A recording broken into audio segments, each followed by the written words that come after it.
Vamos então começar o último painel del dia, intitulado Desaparição Forçada.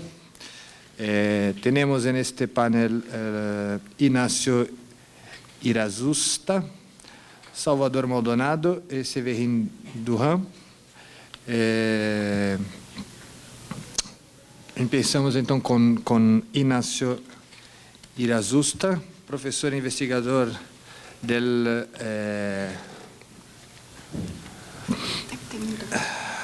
TEC de Monterrey. Inácio, por favor, si quieres. Bueno, muchas gracias y también como todos, pero especialmente, pues en mi caso, pues agradecer la invitación al simposio. La verdad es que estoy aprendiendo muchísimo. Me va a dar un poco de pudor pues presentarle, sobre todo con este título un poco pretencioso, y sobre todo porque mi presentación no va a ser como la de los antropólogos, en ese modo que admiro y envidio un poco. Y digo que no va a ser como la de los antropólogos pues, porque voy a hacer algunas caracterizaciones teóricas y por lo tanto pues un uso, digamos así, grueso, torpe, digamos, de los datos, digamos, ¿no? Pero sin embargo esos datos pues están también basados en un trabajo de campo que, como diría un amigo, pues también en modos antropológicos, como diría un amigo, pues porque los que no somos antropólogos también hacemos un ejercicio ilegal de la etnografía, y algo de eso hay en la base de todo esto. Bueno, empezar aclarando de que lo que voy a presentar pues es en gran medida el producto de un trabajo colectivo, se inscribe dentro de un proyecto mayor, que es este que ven en pantalla, un proyecto que dirige Gabriel Gatti desde la Universidad del País Vasco y que nos involucra a varios profesores e investigadores de diferentes lugares. Y en esos diferentes lugares también está México y estoy yo en México, aunque no sea mexicano de origen, sino por adopción. Y aunque no haya sido solamente yo quien haya hecho trabajo de campo en México sobre el tema, también ha participado otros colegas, especialmente Gabriel. Pues en este proyecto de investigación de largo título, pues trabajamos con una hipótesis.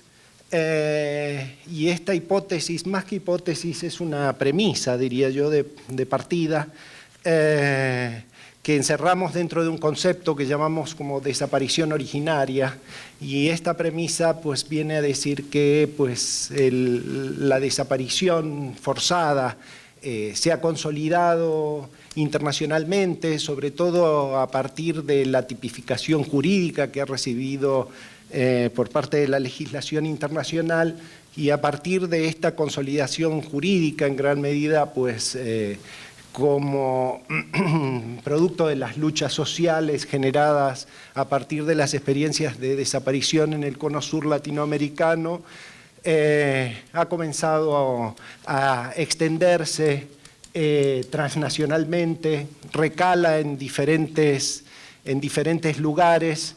Y por lo tanto lo que nos interesa ver en el proyecto son esas modulaciones locales que se producen de la categoría, esas vernacularizaciones, como mencionan algunos trabajos, que se van produciendo de la propia categoría de desaparición forzada y cuáles son las conexiones con ese tipo original que decimos, ¿no?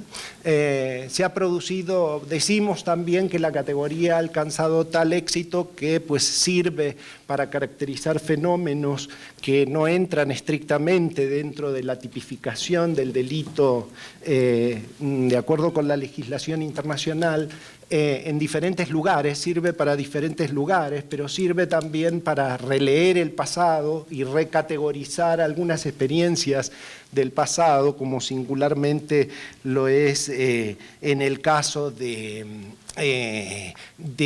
pues, los fusilados, los paseados pues, de la Guerra Civil Española, por ejemplo, por citar un ejemplo.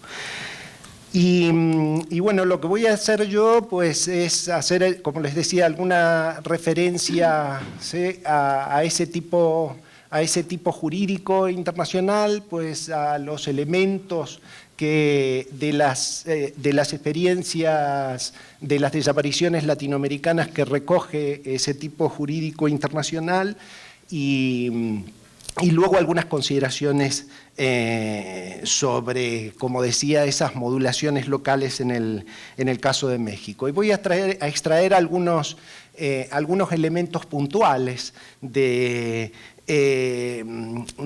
esas modelaciones, algunos elementos que nos permitan pues, construir provisionalmente también algunos elementos para formular una teoría política de la desaparición.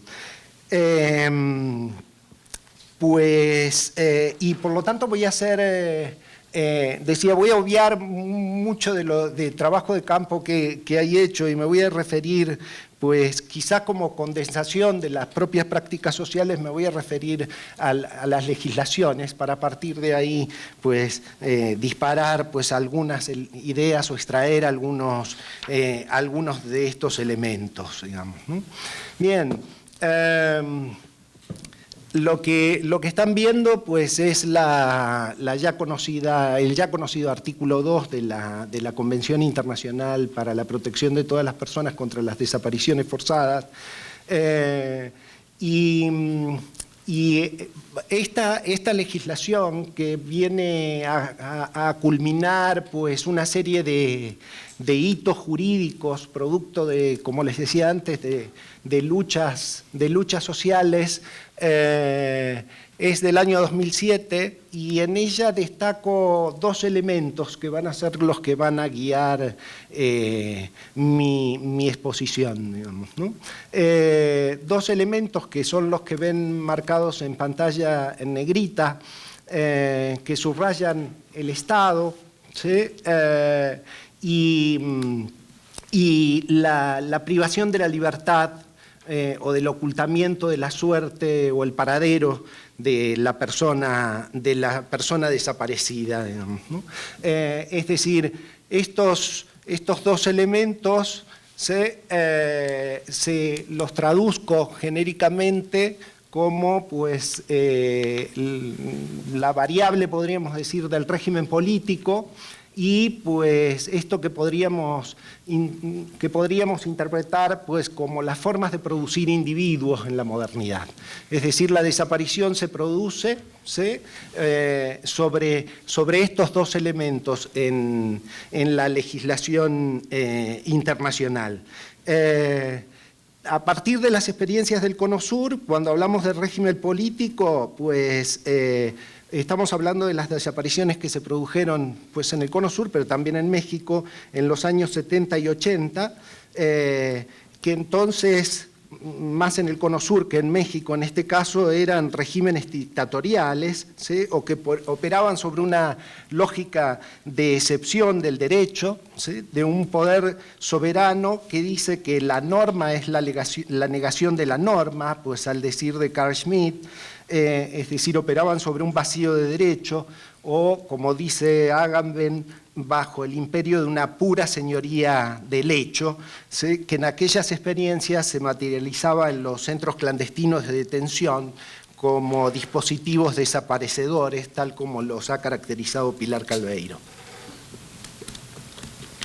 Y ese accionar alegal, podríamos decir, del Estado, operaba entonces sobre un individuo ciudadano, privándolo de su existencia y rompiendo la correspondencia entre cuerpo y nombre en la persona, generándole un estado de inexistencia de ni vivo ni muerto, es decir, una profunda operación de ocultamiento que niega la identidad de los sujetos, una negación vital, biológica, podríamos decir, y de negación burocrática a la vez, es decir, privación de la capacidad de aparición, además, en el espacio público, que en términos liberales se define pues, precisamente por ello, digamos, ¿no? El espacio público liberal es un espacio de aparición, ¿sí?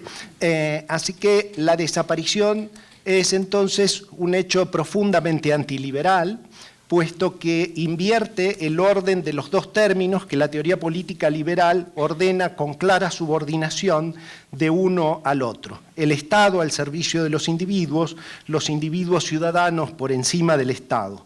El cuerpo del individuo como una propiedad inalienable, materializado en el nombre único e intransferible y con capacidad de aparecer como tal en el espacio público.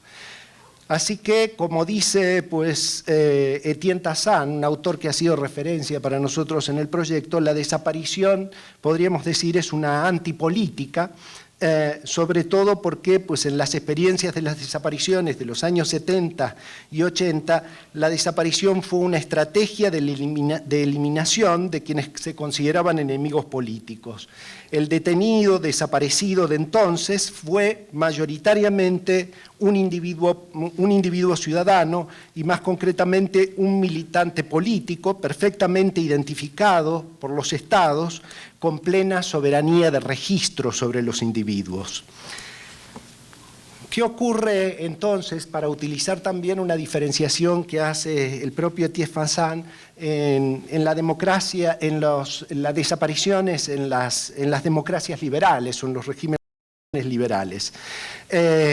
Aquí es diferente, ¿sí?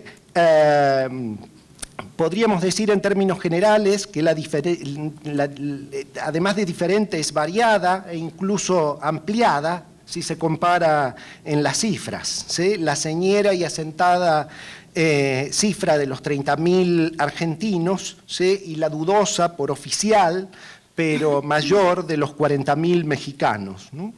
La desaparición entonces en un régimen liberal afecta, a diferencia de la desaparición originaria, a categorías de población diferentes de las dictaduras. Ya no se trata solo ni mucho menos de militantes políticos, ya no está claro que se trate como entonces de individuos perfectamente identificados desde el punto de vista burocrático, y lo que prima en la caracterización de su perfil es su vulnerabilidad. No está, por otro lado, no está siempre del todo claro tampoco pues, el papel del Estado en la comisión del delito, y la más de las veces su protagonismo no es por acción, sino por omisión, podríamos decir. Así que los elementos definitorios de la definición jurídica de la desaparición forzada en los regímenes liberales se desdibujan. Ni individuos ciudadanos protegidos por la ley, ni no siempre estados o agentes paraestatales cometiendo entonces ese delito. Para seguir con la normatividad jurídica, traigo aquí pues un caso de las, bueno, no es un caso, es el caso, podríamos decir, de las desapariciones de las formas contemporáneas, y por lo tanto pues hay una referencia a la ley mexicana, ¿sí? A la ley general en materia de desapariciones forzadas de personas, desaparición cometidas por particulares y del Sistema Nacional de Búsqueda.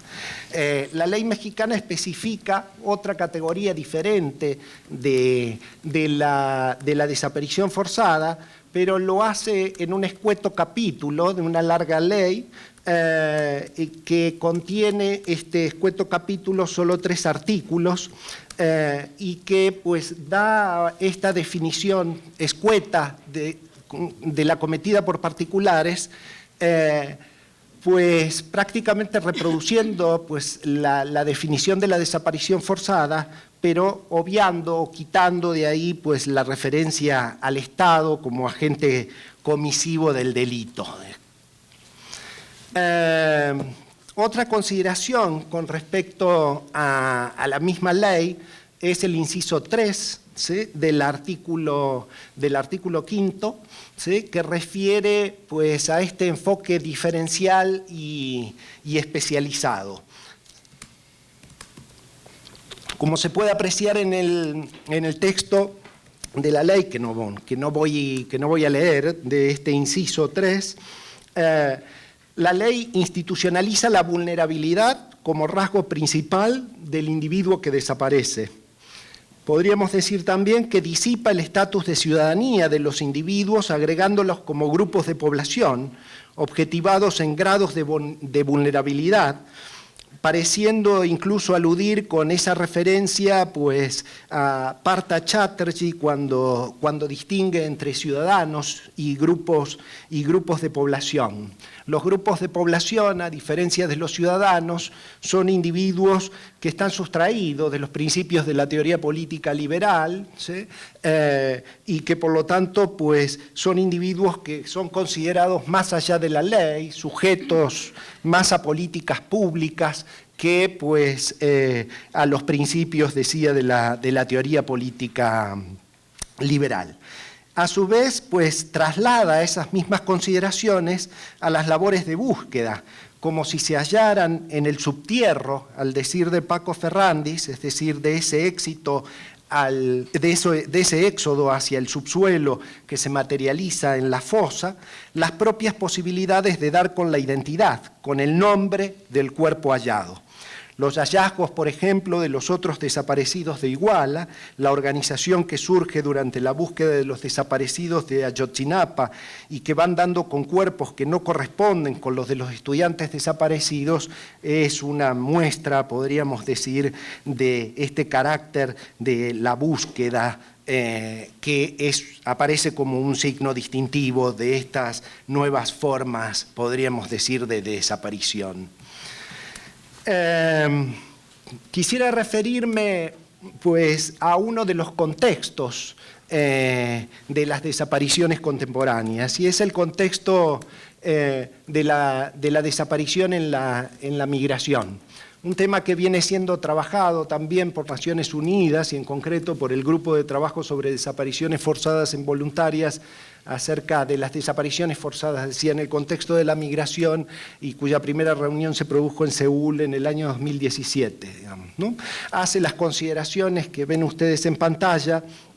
Y si acaso consolida pues, el tema de la desaparición en los asuntos de migración, pues lo que ven también en pantalla y en la fotografía, que es una imagen de la primera cumbre de madres de migrantes desaparecidos, la primera cumbre mundial de madres de migrantes desaparecidos que se realizó en Ciudad de México el año pasado y que pues encontró a delegaciones de Túnez, de Marruecos, de El Salvador, de Guatemala, de Nicaragua, Honduras, Mauritania, Senegal, todas trayendo sus casos de desapariciones y siendo recibidas por madres mexicanas que les dicen que todo el territorio mexicano es una gran fosa común, quizá como el mar Mediterráneo. Nuevamente, otra referencia jurídica, y es la ley mexicana también de migración del año 2011, que se define de entrada pues, esta ley en el marco de los derechos humanos, podríamos decir, esa gran autopista por donde viaja y circula la propia categoría, viaja transnacionalmente y circula la propia categoría de desaparición forzada, ese gran contenedor de desdicha, podríamos decir, en la que la desaparición forzada tiene un papel preponderante. También aquí, en esta ley, la vulnerabilidad es el criterio de partida. A los grupos vulnerables declara a los grupos vulnerables especial atención, yendo un poco más allá, pues incluso declara a los propios migrantes como víctimas del delito. Las fotos refrendan un poco esto que estoy diciendo. La primera que ven es de la 72, que es un albergue de migrantes, el primero al que llegan los migrantes mexicanos, está en Tenosique, en Tabasco, y la bautiza pues la masacre de los 72 migrantes de San Fernando en Tamaulipas, ocurrido en el año 2010, digamos, ¿no? Como abriendo las puertas, ¿sí?, a un tránsito de violencia. La segunda, la que ven abajo, es de la Casa del Migrante de Saltillo, y en su patio central también se evoca la masacre de San Fernando, digamos, ¿no? Pues, y el cura que nos las mostraba nos decía, pues, esto es el infierno, digamos, ¿no? De manera que los migrantes como víctimas del delito y seguidamente los victimarios aparecen en la ley. La ley declara victimarios a quienes trafiquen e impone penas a quienes trafiquen por el país con los migrantes, obteniendo por ello un lucro. Escueto, pues, avanzando el texto, la ley, en su artículo 76, prevé espacios dentro del territorio donde la propia autoridad legal se inhibe, estableciendo un perímetro de no intervención de la autoridad migratoria en los lugares donde los migrantes sean asistidos por asociaciones civiles de carácter humanitario. La ley, podríamos decir, instituye lugares excepcionales, lugares donde rigen otras normas diferentes de las del exterior. Son lugares de protección erigidos en un territorio que es intemperie de desprotección, lugares que parecen de aparición frente a la desaparición que acecha en el exterior. Allí los individuos aparecen, quizá no bajo la protección de los derechos de ciudadanía, en cambio bajo los derechos humanos, esos derechos que aparecen al desencadenar cuando se han perdido todos los derechos. Una paradoja curiosa. En medio de un territorio de desaparición se presentan lugares de aparición. La relación se invierte con respecto a aquel desaparecido original, habitante del centro clandestino de detención.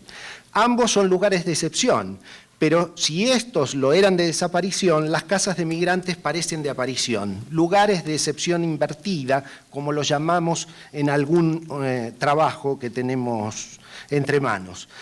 Permítame reconstruir entonces la secuencia de esta peculiar trama de ilegalidades legales, podríamos decir. Diríamos que el legislador reconoce la existencia de lo ilegal, el tráfico, reconoce también al sujeto de derecho como víctima de ese delito que puede provocar la desaparición, instituye lugares de protección para esa víctima y se inhibe en esos lugares delegando la protección a la sociedad civil. Instituye lugares de aparición para quien se presume puede desaparecer. Tienen aquí un mapa, que es un mapa de las casas de migrantes. No está muy nítido porque es una fotografía tomada en mi oficina porque lo hicimos en físico, digamos, ¿no? Pues un poco caracterizando, digamos, ¿no? Pero podríamos interpretar esto pues como un archipiélago incluso de extraterritorialidad, ¿sí? y como archipiélago de protección. Ya me indica que tengo que ir cerrando, así que me voy rápido a las conclusiones. Retomando un poco estos dos elementos que señalé como propios de lo que entiendo una teoría política de la desaparición. Primero, guiados por la pregunta sobre qué formas de Estado operan en las desapariciones originarias y cuáles en las contemporáneas. Si en las originarias veníamos a un Estado casi schmettiano, digamos, ¿no? Pues operando sobre la excepción, ¿sí? para cometer estas desapariciones, en estas vemos como estados que podríamos calificar de possoberano, es decir, estados más omisivos, ¿sí? del delito, no dejan de ser pues, el Estado responsable de los delitos en muchos casos, ¿sí? Pero el delito principal parece ser la omisión. Los Por otro lado, los dispositivos desaparecedores se vuelven más complejos, ¿sí? Y las búsquedas deben entonces desentrañar los contextos, ¿sí?